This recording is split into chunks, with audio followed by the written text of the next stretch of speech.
नमस्कार, one TV news में आप सभी का स्वागत है। मैं श्री आपके साथ। साउथ कोरिया की आधिकारिक जांच में कहा गया है कि सरकार ने डॉक्यूमेंट और रिकॉर्ड में हेरफेर किए हैं। परिजनों से बिना सहमति लिए स्थानीय बच्चों को विदेश भेजा ताकि उन्हें गोद लिया जाए। अब सरकार की तरफ से आधिकारिक रूप से माफी की सिफारिश की गई है। मासूम बच्चों के माँ बाप थे, लेकिन उन्हें अनाथ बताया गया। आखिर क्यों?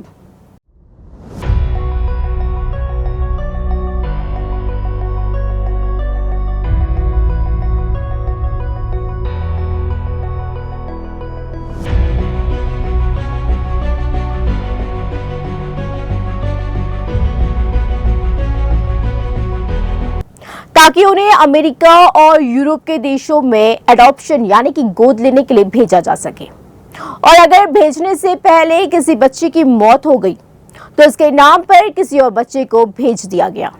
आप जानते हैं ये सब कौन करा रहा था?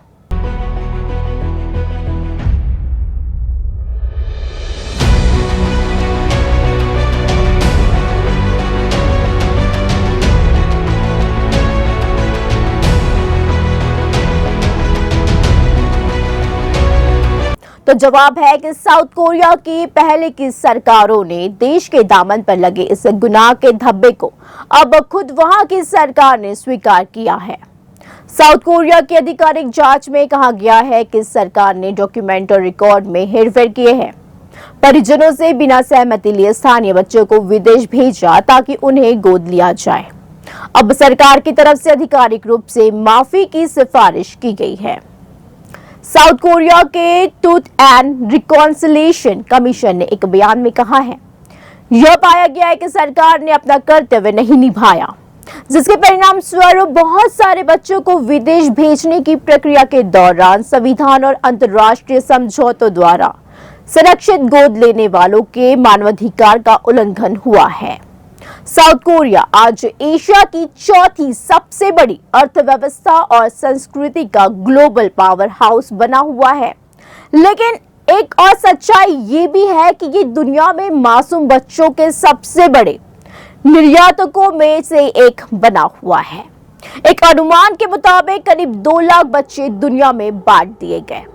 इंटरनेशनल एडॉप्शन की बात करें तो इस देश ने 1955 और 1999 के बीच में 1,40,000 से अधिक बच्चों को विदेश भेजा है। आप पूछोगे कि कोई देश मिश्रित नस्ल के बच्चों को क्यों निकालेगा? तो दरअसल साउथ कोरिया जातीय एकरूपता पर जोर देता है।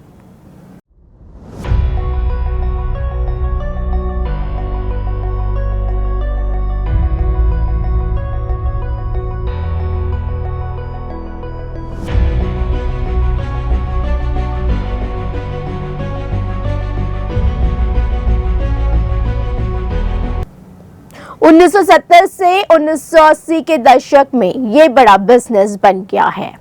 अंतर्राष्ट्रीय गोद लेने वाली एजेंसियों को लाखों डॉलर मिले हैं, क्योंकि देश ने युद्ध के बाद की गरीबी पर काबू पा लिया और तेजी से और आक्रामक आर्थिक विकास किया है। जांच में काले कारनामे आए सामने। देश के ट्रूथ एंड रिकॉन्सिलिएशन कमीशन ने 2 साल और 7 महीने की जांच करी है। इसके बाद एक ऐतिहासिक घोषणा में उसने कहा है कि साउथ कोरिया के बच्चों के अंतर्राष्ट्रीय गोद लेने में मानवाधिकारों का उल्लंघन हुआ। इसमें जो बच्चे अनाथ नहीं थे उन्हें भी अनाथ बताया गया। उनके पहचान से छेड़छाड़ की गई है। यहाँ तक कि गोद लेने वाले माता पिता की पर्याप्त जांच भी नहीं की गई और इसमें यह भी कहा गया है कि कई मामलों की पहचान भी की गई जहां बच्चों के कोरियाई जन्म माता पिता की कानूनी रूप से उचित सहमति भी नहीं ली गई। कमीशन ने यह भी कहा है कि दक्षिण कोरियाई सरकार गोद लेने के फीस को रेगुलेट करने में विफल रही है। एजेंसी आपस में समझौता करने मनमर्जी तरीके से फीस लेती रही है। तो इसी तरह गोद लेने जैसा पवित्र माने जाने वाला काम फायदा कमाने वाले इंडस्ट्री में बदल गया। कमीशन की आयोग की अध्यक्ष पार्क सन यंग ने कहा है, ये उल्लंघन कभी नहीं होने चाहिए थे। ये साउथ कोरिया के इतिहास का शर्मनाक हिस्सा है।